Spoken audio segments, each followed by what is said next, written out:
I'm being shadowed here. So, I suppose you thought that my days of ranting were long gone, that I had become a more subdued person, that I had sort of slipped into, what would I call it? You know those YouTube channels where everything is lovely, bright and lovely. That's not me. So, over the past couple of years, I suppose since just before the dreaded you know what, you know,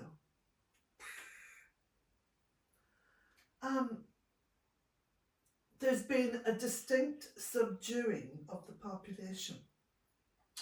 Now, I thought at the time that all that nonsense back then was a sort of a test, you know, testing out the general population to see how acquiescent they were. They didn't have to do that. I could have told them. I know from having conversations with lots and lots of people, including people who visit here through this channel, that eyes are not fully open. They're not shut, but they're not fully open. So anyway, I'm going to park that piece of the rant just there because, you know, I could talk a lot about that and come right round in a circle, you know.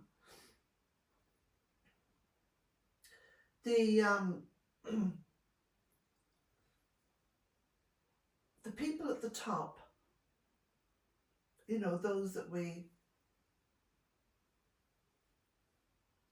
put on the ballot sheets,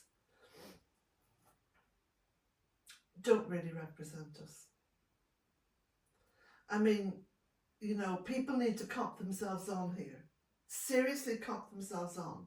We are not being represented. We haven't been represented in decades. Decades. My personal opinion. But then this is a rant. This is my kitchen. This is my cup of tea. And if you don't want to hear any more of the rant, away you go. No problem, no issue. But I will have my say. So that's two aspects of the world today covered.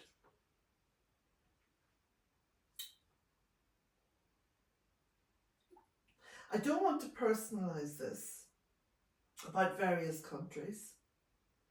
And to be honest, I've made a decision over recent weeks that I'm not going to engage so much in the comment section either.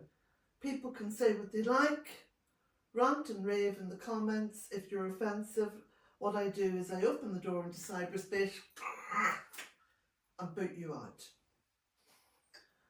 And that's one of the benefits to me of not giving a darn about how many subscribers I have.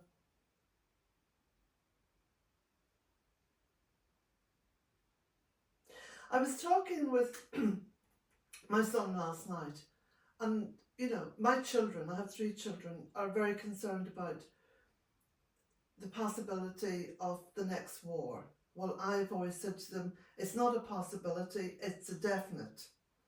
Because when things start to go upside down in the West, you can be sure there's going to be a war. Yeah. But I said to him, do you know what the only word in the English language or in any language that defines democracy, that is the most democratic word, the most democratic word? Have a guess. It's what the Celts were very good at. It is what is preserved Ireland as it is for hundreds of years.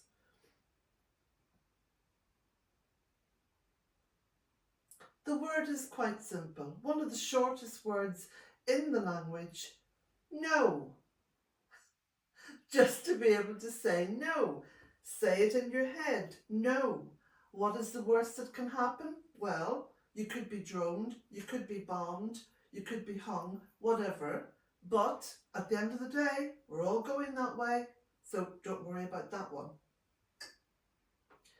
Stick to your principles and your moral compass, because it appears to me that there are very few people out there who are fully operating their moral compass. You don't need to be part of any religion. I'm not. I'm a pagan woman. Oh, I see a lot of you unsubscribing. That's okay. I don't mind. Come and go. Whatever. The moral compass is something that we as human beings are actually born with, and it's honed to a finer degree by our upbringing and by the people that surround us and our education system and our friends and so on and so forth. You hone it all the way through life, and you keep adjusting it, because sometimes you'll get this, sort of road to Damascus moment where you realise that you were on the wrong path and that you have to readjust what you understood in the past, what you believed in, and how you're going to go forward from this day on.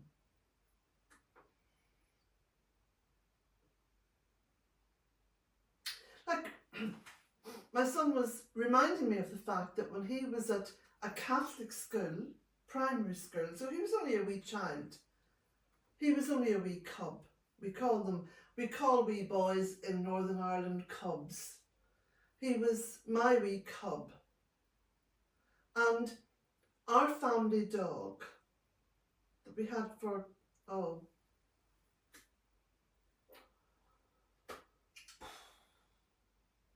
I don't know, 12, 14 years, whatever it was, died.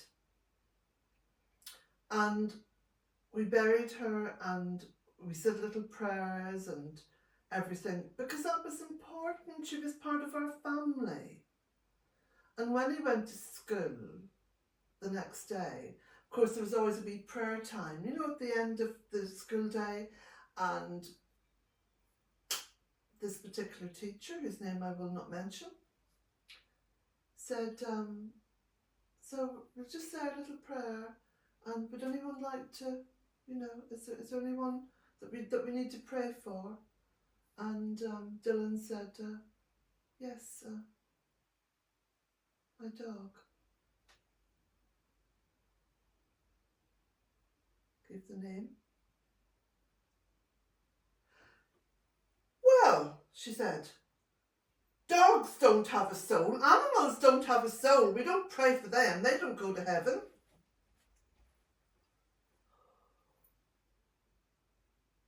So we came home very upset.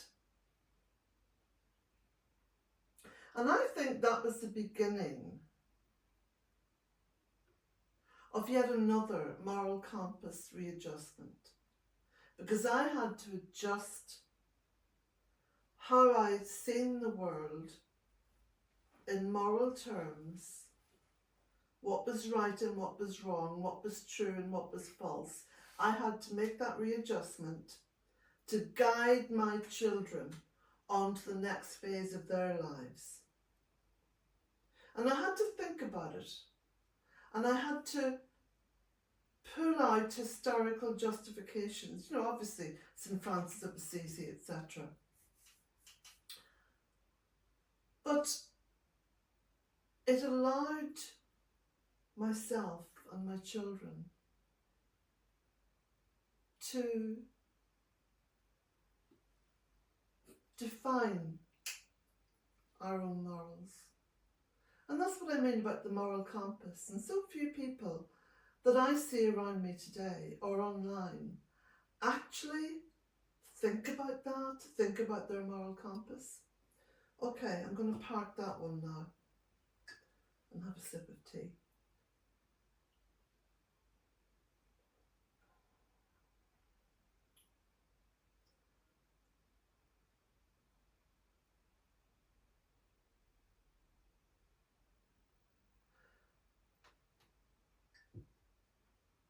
And then I've been at the bog recently turning turf. And it's a wonderful place to go, because it is the ultimate peace. And the sounds on the bog is quite ethereal. You're sort of transported into a different place, but you also go through like a time shift, because there's no buildings on the bog or anything like that, and you are aware that hundreds of generations before you have experienced this. And that got me thinking.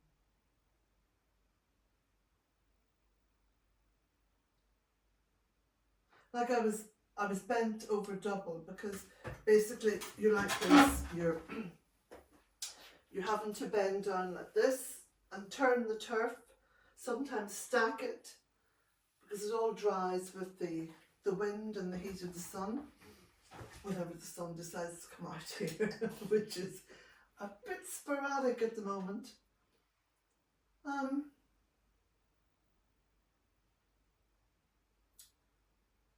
So yeah, I was just thinking about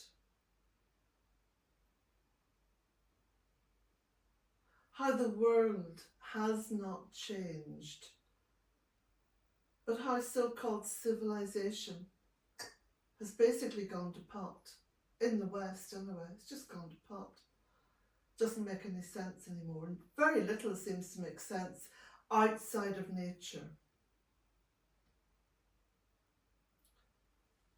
And I was thankful for the bog, and I was thankful that there are still little parts of Ireland where you're still allowed to cut turf and save it and bring it home and burn it on the fire. It's an ancient thing to do.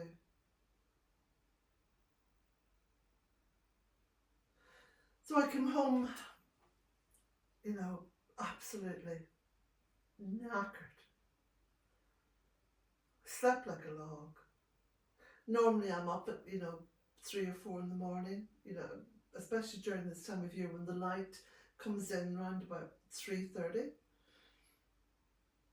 But I slept right through till about 7:30. And my head is kind of cleared, and it's that clarity now which allows me to have a personal chat with you.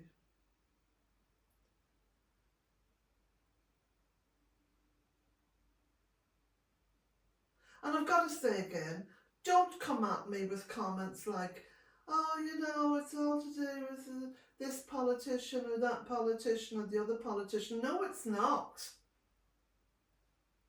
It's to do with how you see the world. It's to do with your moral compass. It's to do with how you live. It's to do with what you tolerate and what you don't. It's to do with what you support financially and what you don't. I mean, the word boycott was actually invented here in Ireland. We are famous for boycotts. I've done it all my life. I used to say when the children were very young, and they're now all in their mid to late 40s, by the way, vote with your wallet. That way you get to vote as many times a day as you like. Vote with your wallet. Say no. You can always change your mind. But if you say yes straight away, it's not always possible to change your mind. You might be held to account. But to vote with my wallet just seems such an old Irish thing to do.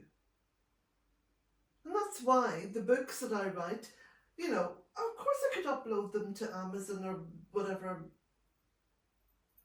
thing there is up there in the cloud. But I get them printed in my local town. Oh yeah, it does cost me more. Well, it actually costs me, as opposed to just uploading them. And I post them from my local post office. Yeah, it gives me a bit of work to do, and I've got other things to do as well, but hey ho, that's who I am.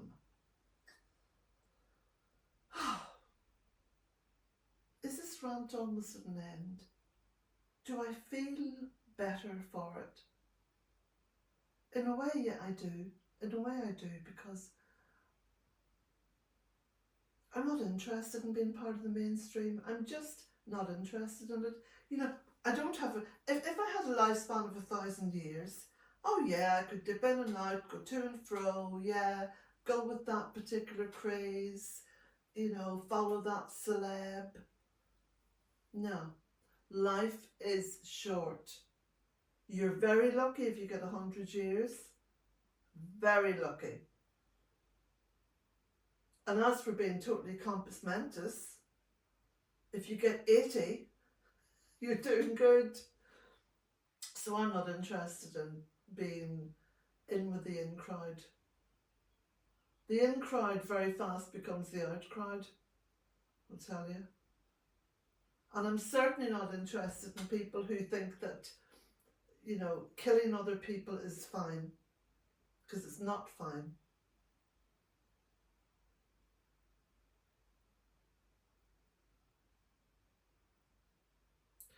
There's a lot of death and destruction.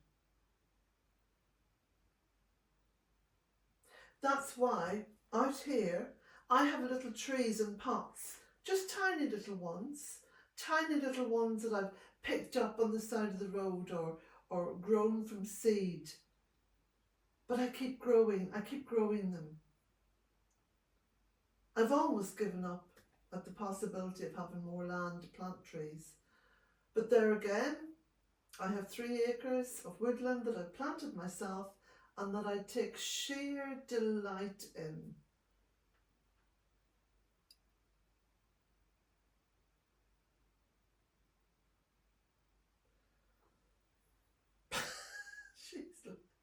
She's lying here, looking up at me like this.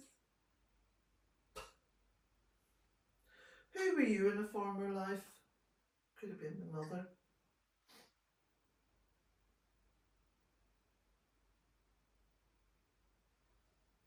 Just the clock ticking. You don't hear the birds outside because the very thick stone walls of the cottage and the double glazing just keeps sounds out. So, Lord knows how long I've gone on for here. You probably switched off ages ago. That's okay too. But anyway, I'm just going to put this little rant up, and as Van Morrison said, rave on, John Donne. I love Van Morrison. Belfast lad. So there we go. So, I will say to you, blessings to you all.